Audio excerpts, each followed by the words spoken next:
حامل القرآن.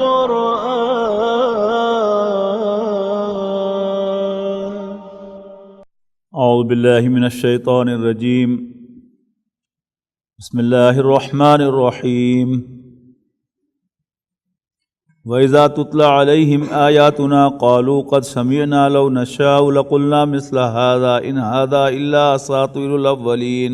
وَإِذَا تُتْلَى عَلَيْهِمْ آيَاتُنَا قَالُوا قَدْ سَمِعْنَا لَوْ نَشَاءُ لَقُلْنَا مِثْلَ هَذَا إِنْ هَذَا إِلَّا أَسَاطِيرُ الْأَوَّلِينَ. فرمایا کہ جب ان کے سامنے ہماری آیات تلاوت کی جاتی ہیں، یعنی قریش کے سامنے، مکے والوں کے سامنے، عرب کے سامنے جب ہماری آیات تلاوت کی جاتی ہیں تو وہ کہتے ہیں قد سمینا، ہاں ہم نے سن لیا ہے، لو نشاء لقلنا مثل ھذا، اگر ہم بھی چاہیں تو ایسا کلام کہہ سکتے ہیں. یہ اصل میں وہی جو کردار ہے سرداروں کا، یعنی عام آدمی امپریس ہو رہا ہوتا ہے، اس کو بینگ امپریس سے روکنے کے لیے یہ ساری باتیں کوئی نہیں گالا اسی بھی کہہ لینے ہو جائے، ایسی بھی کر سکتے ہیں. یعنی جو قرآن مجید کی معجزانہ حیثیت ہے کہ قرآن مجید چیلنج کر رہا ہے کہ اس جیسا کلام لے آؤ، اس جیسی 10 صورتیں لے آؤ، اس جیسی کوئی ایک صورت لے آؤ، یعنی لا کے پیش کچھ نہیں کیا، لیکن یہ کہنا پنجابی چھڑتی کہ کیڑی نویں گل ہے، ایسے بھی کہہ سکتے ہیں. قرآن مجید جو ہے وہ چیلنج کرتا ہے کہ اگر تمہیں اس کلام کے بارے میں شک ہے جو ہم نے بندے پر نازل فرمایا ہے، اپنے بندے صلی اللہ علیہ وسلم پر نازل فرمایا ہے، تو تم اس جیسی ایک صورت لاؤ. صورت تو نہیں پروڈیوس کر سکے وہ، لیکن چھوڑنے میں کیا دیر لگتی ہے کہ ایسے ہی ایک چھوڑ دیے عوام سے، کوئی خاص گل نہیں، ایسے بھی کہہ سکتے ہیں. اب ایک عام آدمی اور ایک لیڈر، اس میں بڑا فرق ہوتا ہے. لیڈر بہرحال انفلوئنشل ہوتا ہے اور اس کی ایک حیثیت ہوتی ہے معاشرے کے اندر. اچھا، اب لیڈرشپ جو ہے وہ کئی اینگل سے ہوتی ہے. ایک تو سرداری، کسی قبیلے کا سردار وہ بہرحال سردار ہے اور باقی اس کے ماتحت ہیں. پھر ایک آقا، دوسرا غلام، ان دونوں میں زمین و آسمان کا فرق ہے. پھر یہ کہ ان سرداروں میں سے بھی جو کسی انٹلیکچوئل حیثیت کے مالک ہوں، ان کا بچہ شاعر تھا اور وہ شعر کہہ سکتے تھے، ہم بھی شعر کہہ سکتے ہیں، وہ کہہ کے دکھاؤ. پھر اصل جو قرآن مجید کا تقاضا کیا کہ لاؤ، لیکن لاتے بھی نہیں تھے، لیکن یہ کہنے سے باز بھی نہیں آتے تھے. لیکن اس کا مقصد کیا ہے؟ عام جو مکے کا شخص ہے رہنے والا، وہ انفلوئنس ہو رہا ہے رسول اللہ صلی اللہ علیہ وسلم سے اور قرآن مجید سے. اب اس کا وہ امپریشن ختم کرنا، نہیں کوئی خاص بات نہیں ہے. یہ ہے سارا اس کا تھیم. لو نشاء لقلنا مثل ھذا، اگر ہم چاہیں تو ہم بھی ایسا کہہ سکتے ہیں. ان ھذا الا اساطیر الاولین، اور خاص اہمیت نہ دو، یہ وہی پرانی کہانیاں ہیں. یہ کیا ہے؟ اگر آپ انٹلیکچوئلس کے پاس بیٹھیں، یہ خاص جو دانشور ہیں، ملحد قسم کے دانشور، ان کی اکثریت ملحدوں پر مشتمل ہے. نہ اللہ تعالیٰ کو مانتے ہیں، نہ قرآن مجید کو مانتے ہیں، نہ اللہ کے پیغمبر صلی اللہ علیہ وسلم کو اللہ کا رسول مانتے ہیں. لیکن چونکہ ان کا کریکٹر کوئی نہیں، یہ کریکٹر لیس لوگ ہوتے ہیں، ڈٹرمینیشن ان میں نہیں ہوتی، بکاؤ مال ہوتے ہیں ان میں سے اکثر. لیکن بکاؤ نہ بھی ہوں، لیکن بہرحال وہ کوئی آرٹیکل لکھیں اور آپ جا کے انہیں ذرا تھریٹ کریں جا کے، تو شاید وہ آپ کے ایک زبانی تھریٹ سے ہی وہ آئندہ کے لیے وہ ایسی حرکت نہیں کریں گے، یا اگر زیادہ ہی وہ ڈر جائیں گے تو وہ باقاعدہ اپنے مضمون کو ذرا اچھے انداز میں دفاع کرتے ہوئے اس کی نفی بھی کر دیں گے. تو اسی طرح کا وہ امپریشن یہ کہتے تھے. آج بھی یہ انٹلیکچوئل کیا کہتے ہیں؟ آپ ان سے قرآن مجید کے بارے میں پوچھیں، آپ کیا کہیں گے؟ بہرحال پبلکلی کہی نہیں جا سکتی گل، لیکن بس فراڈ ہی ہے. دین کے بارے میں، قرآن مجید کے بارے میں، رسول اللہ صلی اللہ علیہ وسلم کے بارے میں ان پرائیویٹ اگر ایک عام آدمی کی حیثیت سے آپ جا کر انہیں ملیں گے تو پھر تو وہ سیدھی بات نہیں کریں گے. آپ ذرا ان کے ساتھ کچھ دوستی بڑھا لیں اور پھر ان کے ساتھ یہ ڈسکس کریں تو وہ صاف کہیں گے کہ نہیں کوئی نہیں، بس انسان کا بنایا ہوا کلام ہے. ہاں اچھا ہے حضور صلی اللہ علیہ وسلم کے بارے میں کہ ہاں بہت اعلیٰ انسان تھے، بہت اچھے انسان تھے، بڑا کیریکٹر تھا، بڑا کچھ تھا، لیکن I'm sorry to say، یعنی یہ کیا ہے؟ یہ ان کا عام انداز ہے. تو یہاں بھی اب وہ بٹوین دا لائنز آپ دیکھیے کہ قرآن مجید کے بارے میں یہ کہہ دینا کہ یہ وہی پرانی کہانیاں ہیں جو ہمیشہ سے چلی آ رہی ہیں، یہ بھی قرآن بھی انہی کے ساتھ ایک چیز ہے۔ یعنی جہاں تک تعلق ہے یعنی لفظ مذہب کا یا لفظ ریلیجن کا، بلا شبہ ریلیجن کے اندر کچھ چیزیں تو کامن ہے نا، مثلا کسی نہ کسی بڑے کا کوئی تصور ہر مذہب کے اندر ہوتا ہے، جیسے ہم اللہ تعالیٰ کو مانتے ہیں تو ہر مذہب کسی بڑے کو مانتا ہے، وہ رام ہو جائے، وہ اہرمن ہو جائے، وہ گاڈ ہو جائے، کوئی بھی ہو، لیکن سم ون بگ گریٹ اس کا ماننا، اور کچھ اکاؤنٹیبلٹی کا تصور، کیونکہ ریلیجن کے پیش نظر بنیادی طور پر کیا ہوتا ہے، انسانوں کی اصلاح، اور انسانوں کی اصلاح کے لیے کوئی نہ کوئی اکاؤنٹیبلٹی کا تصور، یعنی ہندوؤں کے ہاں ایک اسٹیبلش کی حیثیت سے وہ دوسرے جنم کا تصور کہ اگر انسان اس زندگی میں کوئی اچھی انسان کی زندگی بسر نہیں کرے گا، حیوانوں کی طرح زندگی بسر کرے گا، تو اگلے کیا اس کے لفظ استعمال کرتے ہیں، اگلے جنم میں وہ جو ہے وہ حیوان بن جائے گا، اس طرح کی چیز۔ اب کس نے دیکھا کس نے سنا، لیکن بہرحال اصل بات کیا ہے کہ اس کا مقصد کیا ہے کہ اخلاق کو سنوارنا، لوگوں کو تلقین کرنا کہ وہ اچھی زندگی بسر کریں، اعلیٰ اخلاق کا مظاہرہ کریں، دوسروں کو خیال رکھنا، تو یہ کچھ کامن فیچر ہیں مذاہب کے، تو اب اس میں یہ بھی انہی میں سے ایک ہے۔ اب باقی مذاہب جو ہیں وہ انسانوں کے بنائے ہوئے ہیں اور یہ اللہ تعالیٰ کا دیا ہوا دین ہے، تو اس میں فرق تو ہے، لیکن وہ اس فرق سے نظر ہٹا کر وہ جو کامن فیچرز ہیں ان کی طرف بات کریں گے کہ یہ سارے کہتے ہی آئے ہیں، آخرت سے ڈرایا جاتا ہی رہا، سارے مذہب والوں جو ہے یہ ڈھکوسلے لگاتے ہی رہتے ہیں، حالانکہ ان کے ڈھکوسلوں میں اور اسلام کی حقانیت میں زمین و آسمان کا فرق ہے۔ قرآن مجید چیلنج کر رہا ہے کہ اس جیسا کلام کہو، وہ تو نہیں لا رہے، لیکن کبھی بات ادھر لے جاتے ہیں اور کبھی بات ادھر لے جاتے ہیں، یعنی اصل جو فوکس ہے، اصل جو ڈیمانڈ ہے قرآن مجید کی ان سے کہ اگر تم نہیں مانتے تو پھر یہ کر کے دکھاؤ، وہ کر کے نہیں دکھاتے۔ اسی طرح کی ایک اور چیز، وَإِذْ قَالُوا اللَّهُمَّ إِنْ كَانَ هَذَا هُوَ الْحَقُّ، یعنی سرداروں کا پبلک اوپینین کو اپنے فیور پہ رکھنے کے لیے یہ کہنا، اور یہ ذہن میں رکھیے گا کہ جو سردار ہوتے ہیں ان کو کچھ نہ کچھ اندر کی باتیں جو ان کا ادراک ہوتا ہے، لیکن پبلک میں وہ اس کو ڈینائی کرتے ہیں۔ اب چونکہ اندر سے ادراک ہے، انہوں نے تاریخ پڑھی ہوئی ہے، اس تاریخ میں کیا ہے کہ پیغمبروں کی موجودگی میں عذاب نہیں آیا کرتا، پیغمبروں کی موجودگی میں عذاب نہیں آیا کرتا۔ حضرت نوح علیہ السلام کی قوم کو پانی میں ڈبونا تھا تو پہلے کشتی بنوائی، کشتی میں سوار کیا۔ قوم لوط کو تباہ کرنا تھا تو حضرت لوط علیہ السلام سے کہا کہ اپنے گھر والوں کو اور ایمان والوں کو لے کر نکل جاؤ راتوں رات، ٹھیک ہے نا؟ ایسے ہی سارے پیغمبروں کے ساتھ معاملہ ہوا۔ اب حضور صلی اللہ علیہ وسلم کی موجودگی میں انہیں بھی پتہ ہے کہ عذاب نہیں آنا، لیکن اب پبلک اوپینین جو ہے اس کو اپنے فیور میں رکھنے کے لیے اللہ تعالیٰ سے دعا کرنا، اس لیے کہ اللہ تعالیٰ کو تو بہرحال وہ ماننے والے تھے، قریش توحید کے ساتھ اللہ تعالیٰ کو خالق کائنات مانتے تھے۔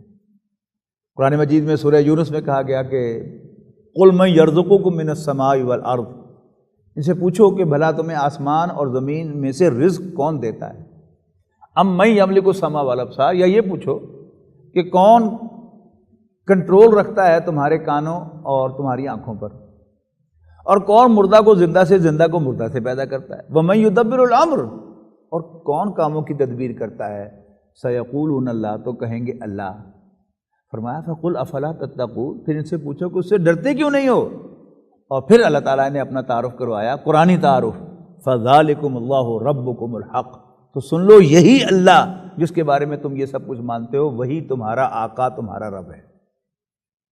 تو یہاں کیا کہا جا رہا ہے، اسی طرح کی ایک بات کہ وہ لوگوں کا وہ امپریشن برقرار رکھنے کے لیے، چونکہ اللہ تعالیٰ کو تو وہ مانتے تھے، بہت کچھ مانتے تھے، اب پبلک میں کھڑے ہو کے کہتے تھے یا اللہ اگر ہم غلط ہیں تو تو ہمیں غرق کر دے، ہمیں عذاب بھیج دے، ہمیں ہلاک کر دے۔ اب پتہ ہے ان کو ہلاک نہیں ہونا، لیکن اب پبلک کے ذہن میں تو ہاں یہ اللہ کے رسول کہہ رہا تھا کہ تم پر عذاب آئے گا، تو دیکھو اس نے تقاضا کیا ہے، کتنی جرت کے ساتھ تقاضا کیا ہے، تو اس کو اپنی حقانیت پہ یقین ہے تبھی اتنا بڑا دعویٰ کیا ہے نا۔ اس کا مطلب کیا ہے کہ معاذ اللہ رسول اللہ صلی اللہ علیہ وسلم جو ڈراوے دے رہے ہیں ان کی کوئی بیس نہیں ہے، جسٹ ڈراوے ہیں، ہونا ہمارا کچھ نہیں۔ یعنی آپ کسی چیز سے ڈراتے ہیں، یعنی ایک مکان آپ کرائے پہ لینے چلے اور کوئی آپ ذہن میں ڈالتا ہے بات کہ بھائی وہ پہلے جو یہاں پر کرایہ دار رہ کے گئے ہیں ان کو بڑا جنہوں نے پریشان کیا تھا، جنات نے، تو چھوڑو کھیڑا اس کا، یہ مکان کرائے پہ نہ لینا۔ اب آپ نے پورا ودڈرا کر لیا، اب کوئی دوسرا آدمی آپ کو کہتا کچھ نہیں ہوتا، میں بھی جڑے گھر بیٹھا ہے نا وہ بھی لوگ کیے ہوئے کہن سن، اور میں نے اس معاملے سے میں نے سستا بھی مل گیا اور کچھ بھی نہیں، چل۔ اب کیا ہے، وہ جس میں پہلے تھوڑا سا خوف پیدا ہوا تھا، دوسرے شخص نے اپنے حوالے سے ایک مثال دے کر آپ کو دوبارہ راضی کر لیا کہ نہیں اس مکان کو لے لو۔ یہ کیا ہے، یہ ایک عام دنیا کا دستور ہے۔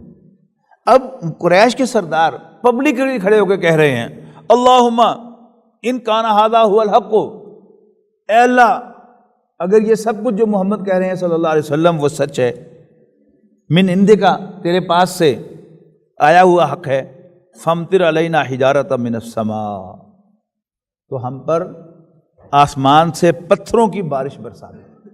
اب یہ بہت سخت سزا ہے، سنسار کیے جانا، کہ اگر واقعی محمد صلی اللہ علیہ وسلم جو کچھ کہہ رہے ہیں وہ سچ ہے تو فامطر علینا حجارۃ من السماء، تو پھر ہم پر آسمان سے پتھر برسا، اویتنا بعذاب علیم، یا ہماری طرف تکلیف دینے والا عذاب علیم بھیج، علم کے معنی درد، عذاب علیم دردناک عذاب، پینفل پنشمنٹ۔ وما کان اللہ لیعذبہم، اب اللہ تعالیٰ جو ہے وہ رسپونڈ کر رہا ہے ان کی اس بات کو، جو میں نے کہا نا کہ ان کو پتا ہے کہ رسولوں کے ہوتے ہوئے نہیں آتا، تو یہ کہا جا رہا ہے ما کان اللہ لیعذبہم، وما کان اللہ لیعذبہم، حالانکہ اللہ تعالیٰ انہیں عذاب دینے والا نہیں ہے، وَأَنْتَ فِيهِمْ، ایز لانگ ایز آپ ان کے اندر موجود ہیں۔ اچھا، اب یہ مدنی صورت ہے نا، تو اس کا ترجمہ کیا کریں گے؟ اللہ تعالیٰ عذاب دینے والا نہیں تھا جب تک آپ ان کے اندر موجود تھے، اور اب آپ مکے کو چھوڑ کے آ چکے ہیں۔ اچھا، جو ان میں سے زیادہ سمجھدار لوگ تھے ان کو اس بات کا بھی اندازہ تھا، یعنی جو حضرت یونس علیہ السلام کی قوم کا معاملہ ہے کہ حضرت یونس علیہ السلام کی قوم پر اللہ تعالیٰ کا عذاب ڈیو ہو گیا اور عذاب کے آثار بھی ظاہر ہونے شروع ہو گئے، اور حضرت یونس علیہ السلام اللہ تعالیٰ کے ایکسپریس پرمیشن لیے بغیر اس بستی کو چھوڑ کے نکل گئے، اس لیے کہ اللہ کے رسول کو جس بستی کی طرف یا جس شخص کی طرف بھیجا جائے، اللہ تعالیٰ کی اجازت کے بغیر اسے وہاں سے ہلنے کی اجازت نہیں ہوتی۔ اس لیے آپ دیکھتے ہیں نا، ہجرت کے موقع پر بیت عقبہ ثانیہ ہو گئی، یہ طے ہو گیا کہ حضور صلی اللہ علیہ وسلم ہجرت فرمائیں گے، اور یہ بھی طے ہو گیا کہ حضور صلی اللہ علیہ وسلم حضرت ابوبکر جو ہے یہ اکٹھے جائیں گے، لیکن حضرت ابوبکر نے ساری تیاری کی ہوئی ہے، 2 اونٹنیاں وہ انہیں باندھی ہوئی ہیں دروازے پر سفر کے لیے، اور ان کو کھلا پلا رہے ہیں، اور روز آ کے پوچھتے ہیں کہ اللہ کے رسول کیا حکم ہے؟ آپ فرماتے اجازت نہیں ہے۔ اللہ کے رسول کیا پروگرام ہے؟ اجازت نہیں ہے۔ جب اجازت آئی ہے تو پھر چلچلاتی ہوئی دھوپ میں نبی اکرم صلی اللہ علیہ وسلم اپنے سر پر کوئی بھاری کپڑا، جیسے ایڈوائز کیا جاتا ہے نا، کوئی بھاری تولیہ یا کوئی بھاری کپڑا جو ہے وہ سر پر لے کے نکلے تاکہ ہیٹ اسٹروک نہ ہو، تو آپ اپنے اوپر بھاری کپڑا لے کر حضرت ابوبکر کے ہاں گئے ہیں بتانے کے لیے کہ اجازت آ گئی ہے، آج رات ہم نکلیں گے۔ تو قوم لوط جو ہے اس کے قوم یونس کے معاملے میں کیا ہوا کہ حضرت یوسف علیہ السلام کو بھی انہوں نے بھی دیکھ لیا کہ اب عذاب آیا چاہتا ہے، اور قوم نے بھی وہ دیکھ لیا کہ جو یونس دھمکیاں دیا کرتے تھے ہمیں، عذاب کے تو آثار سارے آنے شروع ہو گئے، لیکن حضرت یونس علیہ السلام اس بستی کو چھوڑ کے نکل گئے، تو اس قوم نے توبہ کر لی، اس لیے کہ انہیں یقین ہو گیا کہ اب چونکہ یونس چلے گئے ہیں اب عذاب آئے گا، لہذا انہیں توبہ کر لی، تو اللہ تعالیٰ کا وہ عذاب ٹل گیا۔ ایک ہی دفعہ ٹلا ہے کسی قوم پر سے عذاب، جو اس کو ہلاک کرنے والا عذاب وہ ایک ہی دفعہ ٹلا ہے، اور وہ حضرت یونس علیہ السلام کی قوم ہے، اور چونکہ حضرت یونس بغیر پرمیشن کے گئے تھے لہذا اللہ تعالیٰ کے ہاں وہ گلٹی قرار پائے، حالانکہ ہمارے حساب سے یہ کون سی کوئی بڑی بات تھی، لیکن اللہ تعالیٰ کے حساب سے کہ اللہ تعالیٰ کا ایک قاعدہ ہے پیغمبروں کے بارے میں کہ جب تک پیغمبر قوم میں موجود ہوتا ہے قوم پر عذاب نہیں ہوتا۔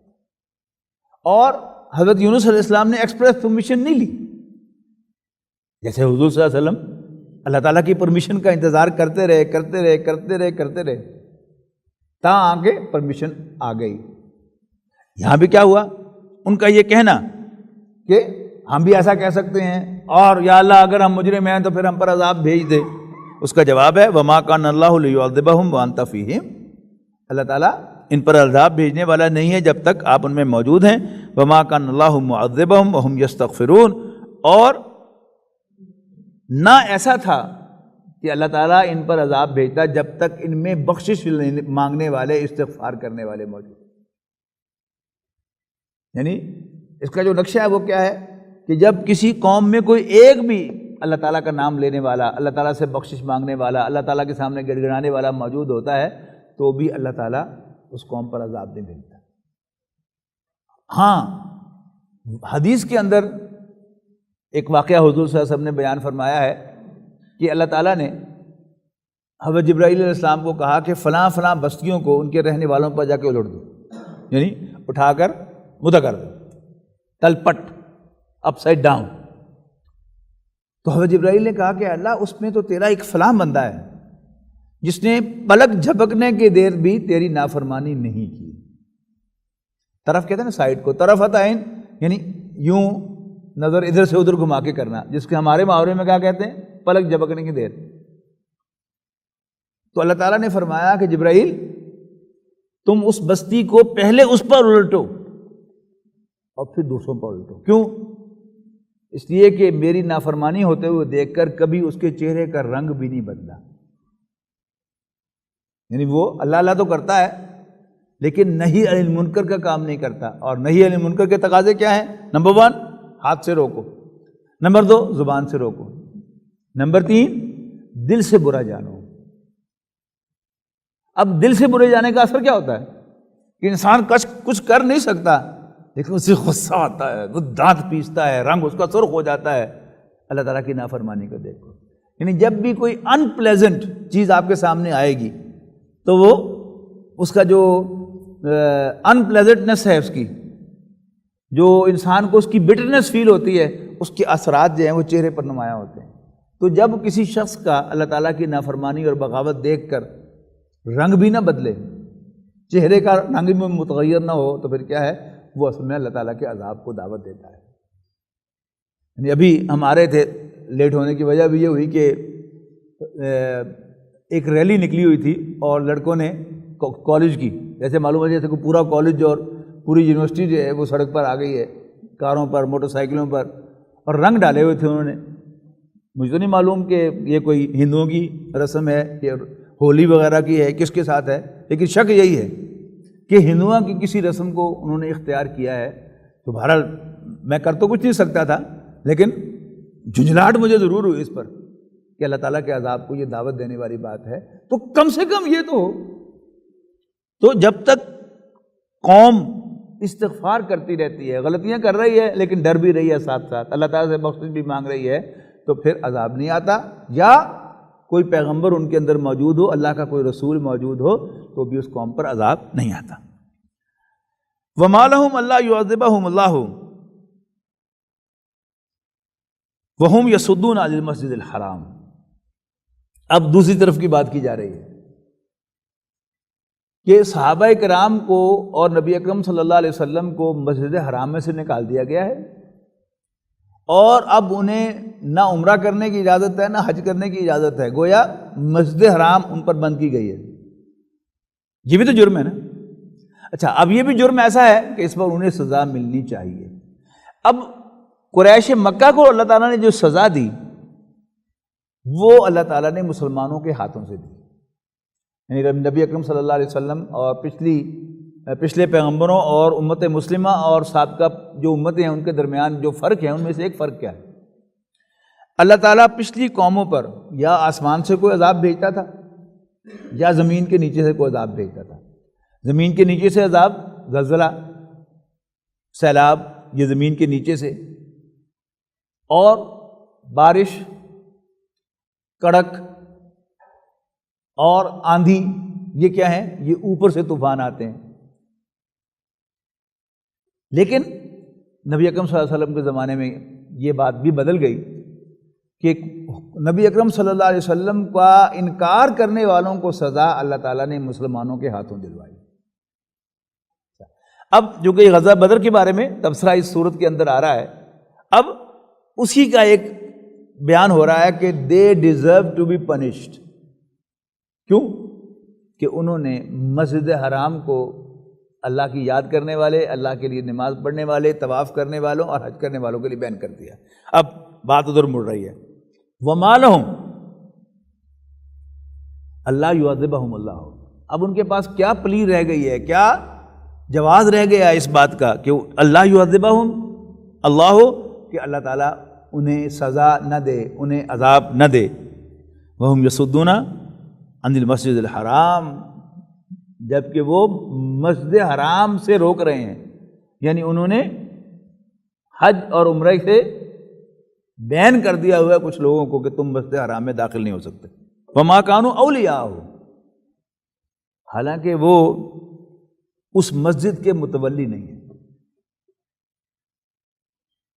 اچھا، اس کو بھی آپ دیکھیں کہ اپنی زبان میں سمجھنے کی کوشش کریں معاملات کو، کہ ایک شخص ہے جو ایک مسجد کا ٹھیکیدار بنا ہوا ہے اور وہ من مانیاں کرتا ہے اور وہ لکھ کر بورڈ لگا دیتا ہے کہ یہ مسجد اہل حدیثوں کی ہے، اس میں بریلویوں کا آنا ممنوع ہے، یا کوئی بورڈ لگا دیتا ہے یہ مسجد بریلوی حنفی بریلوی مسلک کی ہے اور اس میں اہل حدیث اور دیوبندی نہیں آ سکتے، یا کوئی بورڈ لگاتا ہے کہ یہ دیوبندیوں کی مسجد ہے، اس میں شیعہ اہل حدیث اور بریلوی نہیں آ سکتے۔ اب آپ پوچھیں گے کہ مسجد اللہ کا گھر ہے، اس کو کس نے ٹھیکیدار بنایا؟ اب یہ وہ مفہوم ہے جو اب یہاں پڑھیں گے کہ وہ اللہ کے مسجد حرام سے میں داخلے سے روکتے ہیں، وما کانوا اولیاءہ، حالانکہ جب کہ وہ مسجد کے متولی نہیں ہیں۔ یہاں مسجد کے متولی سے بات ہے جینون متولی۔ خانہ کعبہ بنا تھا توحید کے لیے، ایک اللہ کی عبادت کے لیے، اور جب وہاں پر شرک شروع ہو جائے تو جو اس کے ذمہ دار ہوں وہ شرک کو پروموٹ کر رہے ہوں تو پھر وہ اس کے جینون متولی نہیں رہتے۔ وما کانوا اولیاءہ ان اولیاءہ الا المتقون، حقیقتاً مسجد حرام کے متولی تو پرہیزگار لوگ ہیں، متق اللہ سے ڈرنے والے لوگ ہیں، ولکن اکثرهم لا یعلمون، لیکن اکثر لوگ اس بات کو نہیں سمجھتے۔ وما کان صلاتهم عند البیت الا مکاء وتصدیہ، اور لوگوں کی نماز خانہ کعبہ کے پاس سیٹیاں اور تالیاں بجانے کے سوا کچھ نہیں تھی۔ خانہ کعبہ کے گرد ان کی نماز سیٹیاں اور تالیوں کے سوا کچھ نہیں تھی۔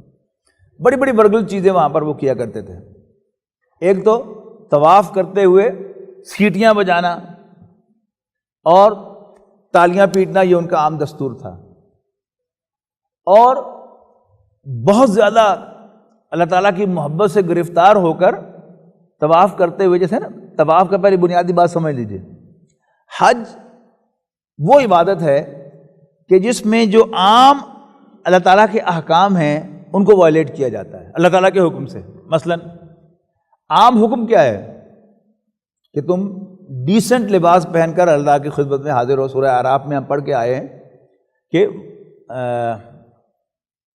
ہر نماز کے وقت خذوا زینتکم عند کل مسجدکم، اپنی زینت کو اختیار کرو ہر نماز کے وقت۔ لیکن وہاں کیا ہے، آپ ایک انڈیسنٹ لباس پہن کر وہاں اللہ تعالیٰ کے حکم سے حاضر ہوتے ہیں۔ خاص طور پر یعنی اب جو نوجوان ہیں ہمارے پاکستان کے، انہوں نے کبھی دھوتی باندھی نہیں، یعنی جو پرانے لوگ ہیں وہ تو پھر بھی ایک تجربہ رکھتے ہیں دھوتی باندھنے کا، اور کوئی نوجوان جو اس نے کبھی دھوتی نہیں باندھی، لیکن جب اس نے حج کرنا ہے اور عمرہ کرنا ہے اس کو یہ یونیفارم پہننا پڑے گی۔ پورا قرآن مجید بتوں کی مذمت سے بھرا پڑا ہے، لیکن خانہ کعبہ کیا ہے؟ کیا اللہ تعالیٰ واقعی اس گھر میں رہتا ہے؟ نو۔ حجر اسود کیا ہے؟ ایک پتھر ہی تو ہے۔ اسی لیے حضرت عمر فاروق رضی اللہ تعالیٰ عنہ جب طواف فرما رہے تھے اور حجر اسود کو بوسہ دینے لگے تو 2 قدم پیچھے ہٹ کر انہوں نے حجر اسود سے خطاب کیا، انی اعلم انک لانت الحجر، مجھے خوب معلوم ہے کہ تو صرف ایک پتھر ہے، نہ کسی کو فائدہ پہنچا سکتا ہے نہ نقصان پہنچا سکتا ہے، یٹ میں تمہیں کس کرنے لگا ہوں اس لیے کہ اللہ کے رسول صلی اللہ علیہ وسلم نے تمہیں کس کیا، اللہ اللہ خیر۔ یہ کلیئرٹی۔ تو خانہ کعبہ، حجر اسود، پھر شیطان کے جمرات کیا ہیں؟ وہ شیطان تو نہیں ہے، وہ پتھر کے بنے ہوئے وہ کچھ سمبلز ہیں جن کو کینکریاں ماری جاتی ہیں، لیکن یہ سب کیا ہیں؟ یہ حج کے ارکان ہیں۔ حج ان کے بغیر مکمل ہوتا ہی نہیں، تو کیا یہ شرک نہیں ہے؟ ہاں، شرک کے کچھ نہ کچھ خوشبو بو تو آ رہی ہے اس میں، لیکن یہاں چونکہ وہ اللہ کے حکم سے ہے، وہ بو نہیں ہے، وہ خوشبو ہے۔ تو اصل کیا ہے دین؟ اللہ تعالیٰ کی بندگی کو اختیار کرنا، اللہ تعالیٰ کی غلامی کو اختیار کرنا۔ ہمارے لیے سچ بولنا کیوں ضروری ہے؟ ہمارے مالک کا حکم ہے، اور اگر ہمارا مالک ہمیں کہے کہ جھوٹ بولو تو ہم پر جھوٹ بولنا فرض ہوگا۔ اگر مالک ہی حکم دے دے، جیسے حضرت یوسف علیہ السلام کو حکم دیا کہ تم چیٹ کرو، خود ہی وہ جو بادشاہ کا معیر ہے اس کو اپنے بھائی کے تھیلے میں پیک کر کے خود ہی نکال لو، جسے خود قرآن مجید نے بیان کیا، ذالک کدنا لیوسف، یوں ہم نے یوسف کو ترکیب سجائی، ما کان لیاخذ اخاہ فی دل ملک، اس لیے کہ وہ بادشاہ کے دین میں، بادشاہ کے قانون میں اپنے بھائی کو ڈیٹین نہیں کر سکتے۔ تو اسی طرح یعنی نارمل جو ہے وہ عورت کے لیے اپنا چہرہ ڈھانپنا جو ہے وہ کیا ہے؟ وہ واجب ہے، لیکن وہاں کیا کیا؟ یعنی عورت کو چہرہ جو ہے وہ کھولنے کا حکم دیا، تاکہ انسان اصول پرست نہ بن جائے، خدا پرستی رہے۔ اگر خدا پرستی ہے تو اللہ کے حکم کے مطابق چہرہ ڈھانپنا، اللہ تعالیٰ کے حکم کے مطابق چہرہ کھولنا، اللہ تعالیٰ کے حکم کے مطابق ڈیسنٹ لباس پہننا، اور اللہ تعالیٰ ہی کے حکم کے مطابق طواف کے دوران وہ چادر کو نیچے سے گزار کے اپنا پورا یعنی 1/3 جو ہے انسان کا پورا دھڑ جو ہے وہ کھول دینا۔ یہ کیا ہے؟ یہ اللہ تعالیٰ کے حکم کی کمپلائنس ہے۔ اب اسی میں ردا چڑھنا شروع ہو گیا، اور ایسے ہی بنتی ہیں ساری جو بدعات بنتی ہیں۔ کوئی صاحب نے لطیفہ سنایا کہ وہ کسی علاقے میں مہمان کو کھانا دیا جاتا تھا تو ساتھ کچھ تیلیاں بھی دی جاتی تھیں خلال کرنے کے لیے، ٹوتھ پکس۔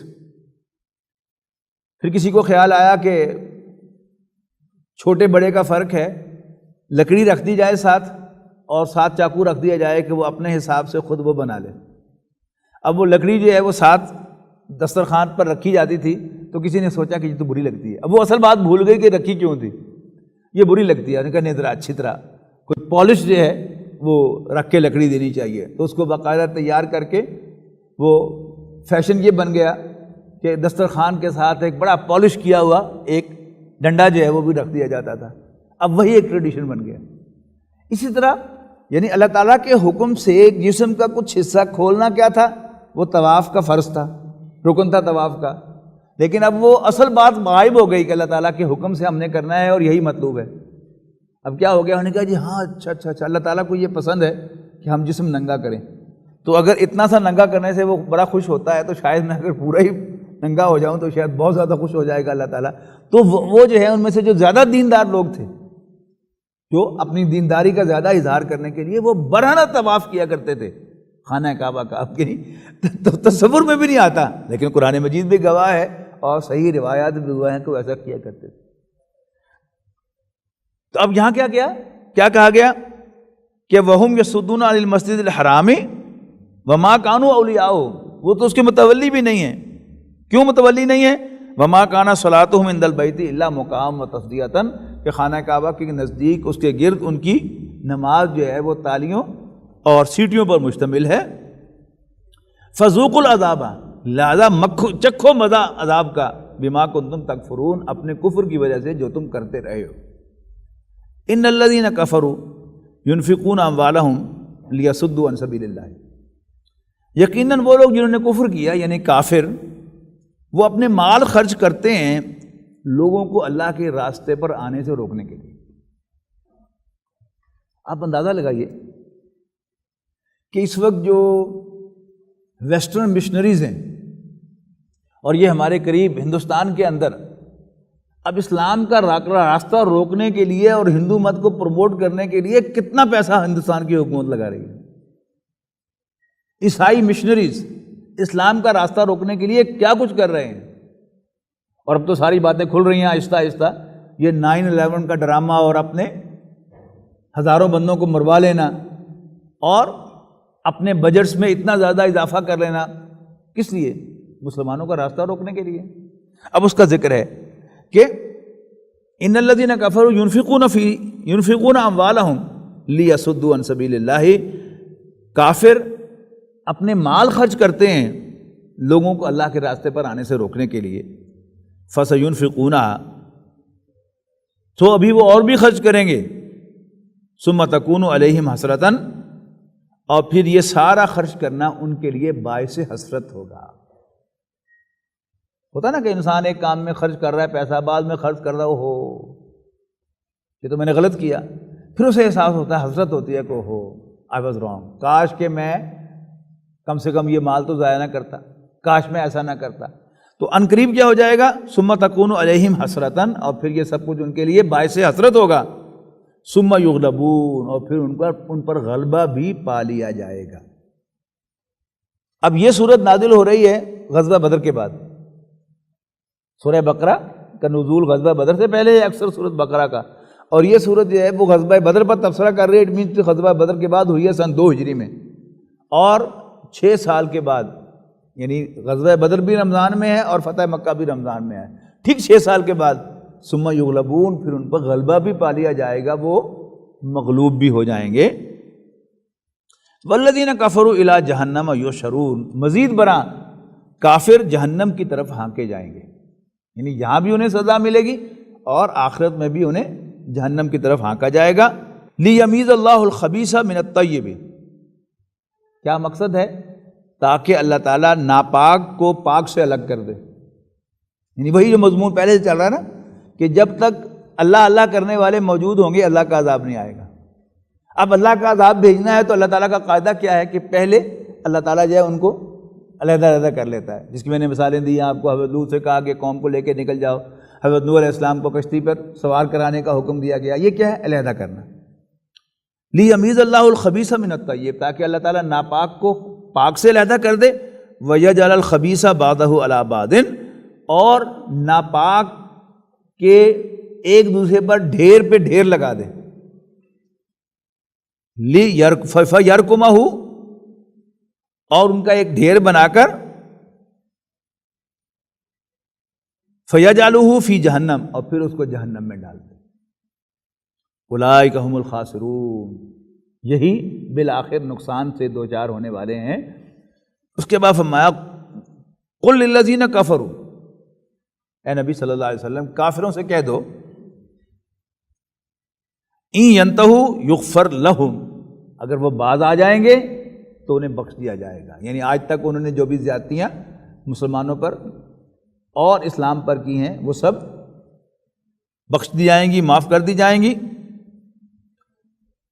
یغفر لہم ما قد سلف، جو کچھ ہو چکا وہ معاف کر دیا جائے گا۔ وَإِن يَعُودُوا، لیکن اگر وہ اپنی حرکت دہرائیں گے، اگر انہوں نے بھی ریپیٹ کیا وہی جو پہلے کر رہے تھے، فقد مضت سنت الاولین، تو اگلے لوگوں کا جو طریقہ کار جاری ہو چکا ہے وہی ان کے ساتھ بڑھتا جائے گا، یعنی اللہ تعالیٰ اپنے پیغمبر کے دشمنوں کو ہلاک کر کے رہے گا۔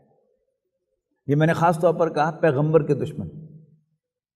آپ تاریخ کا کسی تاریخ کا مطالعہ کر لیں، کسی زاویے سے کر لیں، اس زمین پر کوئی دور ایسا نہیں رہا جب اللہ تعالیٰ کے منکر، انکار کرنے والے، اللہ تعالیٰ کے باغی، اللہ تعالیٰ کے سامنے سرکشی کرنے والے، اللہ کے ساتھ اوروں کو شریک بنانے والے موجود نہ رہے۔ لیکن اللہ تعالیٰ کا عذاب اس وقت تک نہیں آیا جب تک اللہ تعالیٰ نے اپنا کوئی رسول نہیں بھیج دیا۔ اس قوم میں رسول بھیجا، ان پر پہلے بات واضح کی کہ باز آ جاؤ، باز آ جاؤ، باز آ جاؤ، پھر بھی نہیں مانے، تو پھر اللہ تعالیٰ نے اللہ کے پیغمبر ان کے ساتھیوں کو علیحدہ کر لیا اور پھر ان پر اپنا عذاب بھیج دیا۔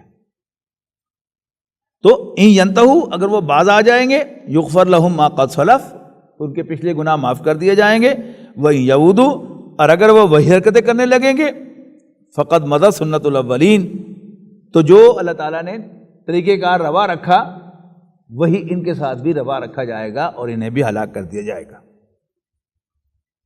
وقاتلوہم، یعنی اب غزوہ بدر سے باقاعدہ جنگ تو شروع ہو گئی نا، اب اللہ تعالیٰ کی ایک اسٹینڈنگ انسٹرکشن آ رہی ہے، وقاتلوہم، اور ان سے لڑتے رہنا، حتی لا تکون فتنۃ، یہاں تک کہ فتنہ باقی نہ رہے۔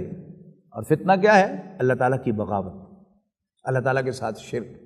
حتی لا تکون فتنۃ، یہاں تک کہ فتنہ فروغ ہو جائے، یعنی فتنہ و فساد باقی نہ رہے، وَيَكُونَ الدِّينُ كُلُّهُ لِلَّهِ، اور دین کل کا کل اللہ کا ہو جائے، نظام زندگی کل کا کل اللہ کا ہو جائے، خاص طور پر اجتماعی نظام۔ انفرادی طور پر وہ جا کے اگر سورۃ توبہ میں آئے گا، یہ کام غزوہ بدر فتح مکہ کے بھی 1 سال بعد وہ حکم آیا، یعنی 8 ہجری میں فتح مکہ ہوا، 9 ہجری میں جو حج تھا اس کے دوران وہ آیات نازل ہوئیں کہ بس نو مور، اب اس زمین پر اللہ کا دین قائم ہوگا، یا تو تم اسلام لے آؤ اور برابر کے شہری بن جاؤ، یا یہ وطن چھوڑ دو، یہ سرزمین چھوڑ دو، یا یہ رعایت صرف عیسائیوں اور یہودیوں کو دی گئی، وہ لوگ کہ جو رسول اللہ صلی اللہ علیہ وسلم کی زبان بولتے تھے، جو قرآن مجید کی زبان بھی ہے، انہیں کوئی رعایت نہیں دی گئی۔ ہاں، تیسرا آپشن عیسائیوں اور یہودیوں کے لیے ہے کہ تم چاہو تو اپنی سیکیورٹی پرچیز کر سکتے ہو اور تمہیں اس کی پیمنٹ کرنی ہوگی، اسی کا نام جزیہ ہے، جزا سے بنا نا، ریکمپنسیشن۔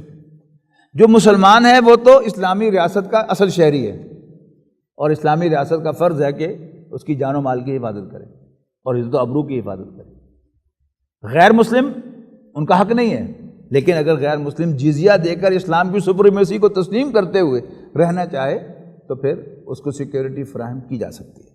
فَإِنِ انتَهَوْا، پھر اگر وہ باز آ جائیں، فَإِنَّ اللَّهَ بِمَا يَعْمَلُونَ بَصِيرٌ، تو پھر جو کچھ بھی وہ کر رہے ہیں اللہ تعالیٰ اسے دیکھ رہا ہے۔ اچھا، اس کا مطلب کیا ہے؟ اس آیت کا مطلب کیا ہے کہ صحابہ کرام پر زیادتیاں ہوئی ہیں، اب کسی سے بدلہ لینا اسلام میں مطلقاً جرم نہیں ہے۔ ایک اچھا عمل ہے کہ آپ دشمن کو معاف کر دیں، لیکن حق آپ کا ہے کہ آپ معاف کرنا چاہتے ہیں، اس سے آپ خون بہا لینا چاہتے ہیں، یا اس کو قتل کے بدلے میں قتل کرنا چاہتے ہیں، یہ حق آپ کا ہے، لیکن آپ پر لازم نہیں کیا جا سکتا، آپ کو فورس نہیں کیا جا سکتا کہ آپ معاف کریں۔ اب جس کس نے دل دکھایا ہوا ہے اس کا جی تو چاہتا ہے کہ ذرا میرے سامنے اس کو بھی تکلیف ہو، جیسے حضرت بلال رضی اللہ تعالی عنہ نے جنگ بدر میں امیہ کو ڈھونڈ کر خود قتل کیا، کہ لیا تو تب بھی ٹھنڈا ہوتا ہے نا انسان کا، کہ جب اس کے دشمن کو اس کے سامنے، اگر اپنے ہاتھوں نہیں تو اس کے سامنے سزا ملے۔ تو اب صحابہ کرام یہ چاہتے ہیں، لیکن اللہ تعالیٰ کہہ رہا ہے کہ اگر یہ باز آ جائیں تو پھر ان کو معافی ہے، اللہ تعالیٰ جانتا ہے جو کچھ یہ کر رہے ہیں، اللہ تعالیٰ تمہیں کسی اور طرح سے کمپنسیٹ کر دے گا۔ اس کی وہ مثال میں نے پہلے بھی دی ہے یہاں پر، کہ میرا آپ کے ساتھ کوئی معاملہ ہو، میں نے آپ پر کوئی زیادتی کی، اب قیامت کے دن اللہ تعالیٰ، اس لیے کہ اس نے خود کہا ہے، اپنے پیغمبر کے تھرو کہلوایا ہے کہ میں حقوق اللہ اپنے حقوق معاف کر دوں گا، لیکن بندوں کے حقوق میں نہیں معاف کروں گا۔ اب قیامت کے دن حساب کتاب ہو رہا ہے، آپ میں سے وہ شخص جس پر میں نے کوئی زیادتی کی، اس سے اگر اللہ تعالیٰ یہ پوچھے کہ تو بدلہ لینا ہے کہ جنت، تو ہم میں سے کون احمق ہے کہ جو کہے گا نہیں میں بدلہ لینا ہے؟ تو معاف ہم ہی کریں گے، لیکن اللہ تعالیٰ بہرحال جب معاف کرانا چاہے گا تو وہ معاف بھی کروا لے گا، وہ سب سے بڑا ہے۔ تو وہ جو تمہارے دل میں یہ خلش ہے کہ انہوں نے جو زیادتیاں کی ہیں ان کا بدلہ ہونا چاہیے، تو یہ کہ اس کا جواب دے دیا، فَإِنِ انتَهَوْا، بس اگر وہ باز آ جائیں، فَإِنَّ اللَّهَ بِمَا يَعْمَلُونَ بَصِيرٌ، تو مسلمانوں تم فکر نہ کرو، جو کچھ بھی وہ کر رہے ہیں یا کرتے رہے ہیں یا کریں گے اللہ تعالیٰ کے علم میں ہے۔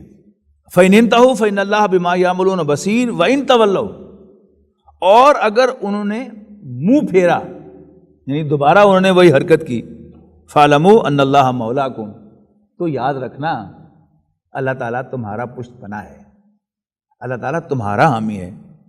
نعم المولا و نعم النصیر، اور کیا ہی اچھا پشت پناہ ہے، کیا ہی اچھا دوست ہے، کیا ہی اچھا ولی ہے، اور کیا ہی اچھا مددگار ہے۔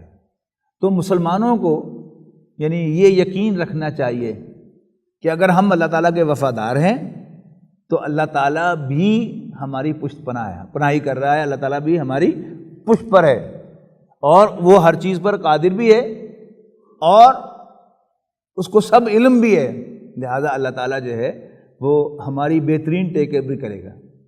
اور بعض اوقات اللہ تعالیٰ کی وہ پلاننگ ہوتی ہے کہ بعض اوقات وہ نوازنے کے لیے آپ کو گراتا ہے۔ حضرت یوسف علیہ السلام کو بھائیوں کے دل میں یہ بات آئی کہ ہم یوسف سے بدلہ لے کو والد صاحب کی نظروں سے دور کرنے کے لیے کنویں پھینک دیں، but they are no idea what are they doing, یعنی وہ تو حضرت یوسف علیہ السلام کے لیے سیڑھی پرووائڈ کر رہے تھے اوپر چڑھنے کے لیے۔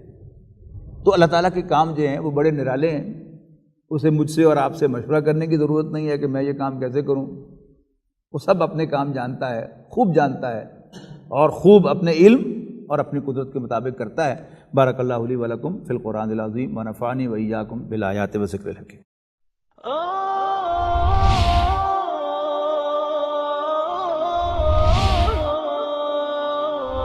يا حامل القرآن